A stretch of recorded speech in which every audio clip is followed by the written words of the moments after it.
Hi നമസ്കാരം, ഓട്ടോഫൈൽ life ഒക്കെ നമ്മുടെ ചാനലിലേക്ക് എല്ലാവർക്കും സ്വാഗതം.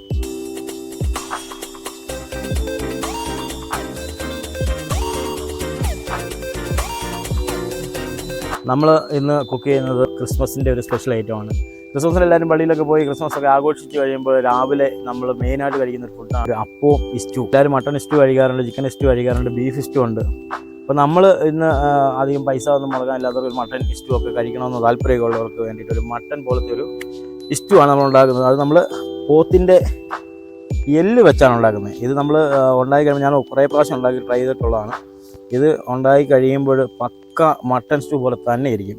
അപ്പോൾ നമ്മൾ ഈ ഉണ്ടാക്കാൻ പോകുന്ന ഈ എല്ല് സ്റ്റൂ വേറെ ആരും ചെയ്തിട്ടില്ല ഇതുവരെ. ഞാൻ യൂട്യൂബിലൊക്കെ ഒത്തിരി സെർച്ച് ചെയ്ത് നോക്കി, ഇങ്ങനെ ഒരു ഐറ്റമേ യൂട്യൂബിലില്ല. അപ്പോൾ നമ്മൾ ഈ ഉണ്ടാക്കാൻ പോകുന്ന ഐറ്റം നമുക്ക് മാത്രം അവകാശപ്പെട്ടതാണ്, നമുക്ക് ഇതിൻ്റെ പേറ്റന്റ് എനിക്കുള്ളതാണ്. അപ്പോൾ നമുക്ക് ഇതെങ്ങനെ ഉണ്ടാക്കുന്നു നോക്കാം. നമുക്ക് ആദ്യം ഈ എല്ല് ഒന്ന് കുക്കറിലിട്ടൊന്ന് വേവിച്ചെടുക്കണം. പോത്തിൻ്റെ എല്ലാം ആയതുകൊണ്ട് നമുക്ക് ഇച്ചിരി വേവ് കൂടുതലുണ്ട്. നമുക്കൊരു 5 പീസിലോടെ അടുപ്പിക്കേണ്ടതുണ്ട്. നമുക്കിത് വേകാനുള്ള ആവശ്യമുള്ള വെള്ളം ജസ്റ്റ് ഒഴിച്ചു കൊടുക്കാം. ശകലം മഞ്ഞൾപ്പൊടി, കുറച്ച് കുരുമുളക് പൊടി ക്രഷ് ചെയ്തതാണ്. നമുക്കിതിനാവശ്യമുള്ള ഉപ്പും കൂടെ.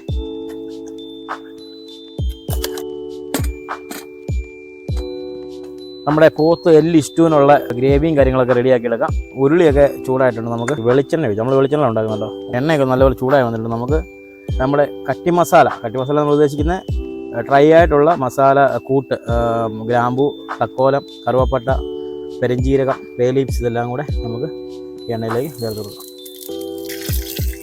ഇതിലേക്ക് നമ്മൾ എടുത്ത് വെച്ചിരിക്കുന്ന കുറച്ച് വെളുത്തുള്ളി, മീഡിയം സൈസ് ഇഞ്ചി നമ്മൾ നീളത്തിലരിഞ്ഞാണ്, 3 പച്ചമുളക് നീളത്തിലരിഞ്ഞത്. ഇതൊന്ന് വഴന്ന് വരട്ടെ.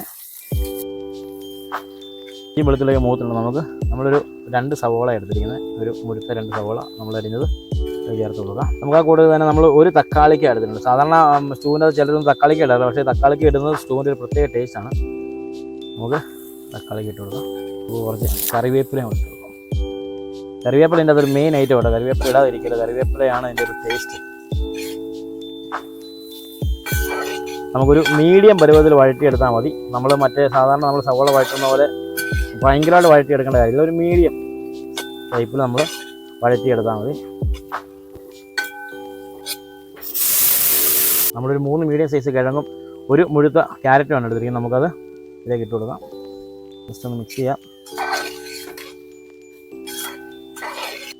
കുറച്ച് വെള്ളം ഒഴിച്ച് വേവിച്ചെടുക്കാം. നമ്മൾ കൂടുതലും തേങ്ങാപ്പാലാണ് ഒഴിക്കുന്നത്. നമുക്ക് ഇത് ഈ കിഴങ്ങും ക്യാരറ്റും ഒന്ന് വേകാൻ വേണ്ടിയുള്ള മാത്രം വെള്ളം ഒഴിക്കാം.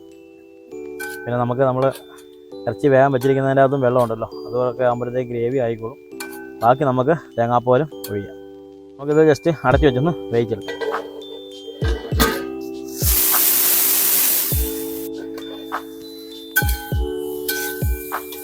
അപ്പോൾ നമ്മുടെ കിഴങ്ങും ക്യാരറ്റും ഒക്കെ ഏകദേശം വെന്ത് വന്നിട്ടുണ്ട്. നമുക്കിനി ഇതിലേക്ക് ആവശ്യമുള്ള പൊടികൾ നമുക്ക് ചേർത്ത് കൊടുക്കാം. നമ്മൾ മസാലപ്പൊടി ചേർത്ത് കൊടുക്കാം. നമ്മൾ ഒരു ഫുൾ തേങ്ങാപ്പാലാണ് എടുത്തിരിക്കുന്നത്. ഇത് 2ാം പാലാണ്. നമുക്കിത് ഇതിലേക്ക് ഒഴിച്ചു കൊടുക്കാം.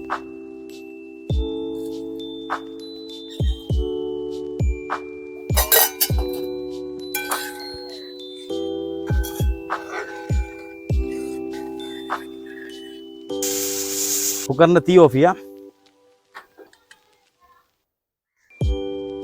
നമ്മൾ വേവിക്കാൻ വെച്ച വെള്ളത്തോടുകൂടിയാണ് ഒഴിക്കുന്നത്. മട്ടൻ പോലെ തന്നെ ഒരു വ്യത്യാസമില്ല.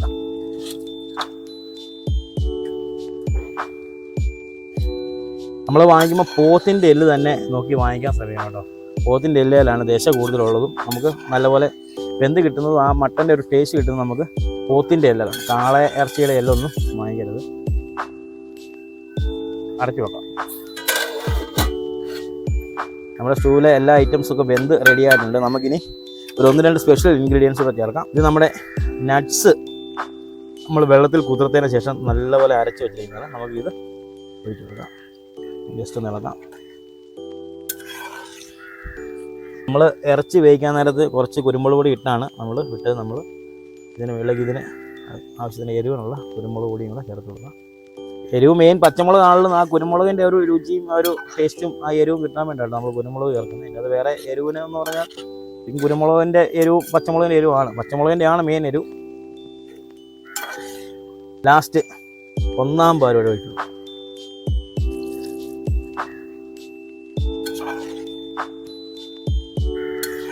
കുറച്ച് മല്ലിയില ഇട്ടു.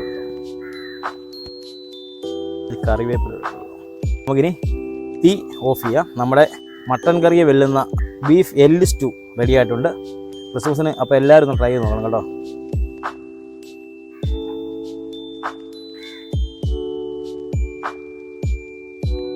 നമുക്കിതൊന്ന് ടേസ്റ്റ് ചെയ്ത് നോക്കാം. അടിപൊളിയായിട്ടുണ്ട്, സൂപ്പറാണ്. ഞാനിത് 3-4 പ്രാവശ്യം ഉണ്ടാക്കി ട്രൈ ചെയ്തിട്ടാണ് ഞാൻ നിങ്ങൾക്ക് മുന്നിൽ അവതരിപ്പിക്കുന്നത്. അപ്പോൾ എല്ലാവരും ഇതൊന്ന് ട്രൈ ചെയ്ത് നോക്കണം. ഈ പ്രാവശ്യം ക്രിസ്മസിന് മട്ടൺ സ്റ്റൂ എന്ന് പറയുന്നത് നമുക്ക് ബീഫിൻ്റെ നല്ല എല്ല് സ്റ്റൂ വിളമ്പാം. അപ്പോൾ എല്ലാവരും ഒന്ന് ട്രൈ ചെയ്ത് നോക്കുക. ട്രൈ ചെയ്ത് നോക്കിയിട്ട് ഇഷ്ടപ്പെട്ട ഉറപ്പായിട്ട് ഞങ്ങളെ കമൻറ്റിൽ അറിയിക്കുക. ഞങ്ങളുടെ ചാനൽ, ഞങ്ങളുടെ വീഡിയോസൊക്കെ ഇഷ്ടപ്പെട്ടാൽ ഞങ്ങളുടെ ചാനൽ സബ്സ്ക്രൈബ് ചെയ്യുക, ലൈക്ക് ചെയ്യുക, ഷെയർ ചെയ്യുക. താങ്ക്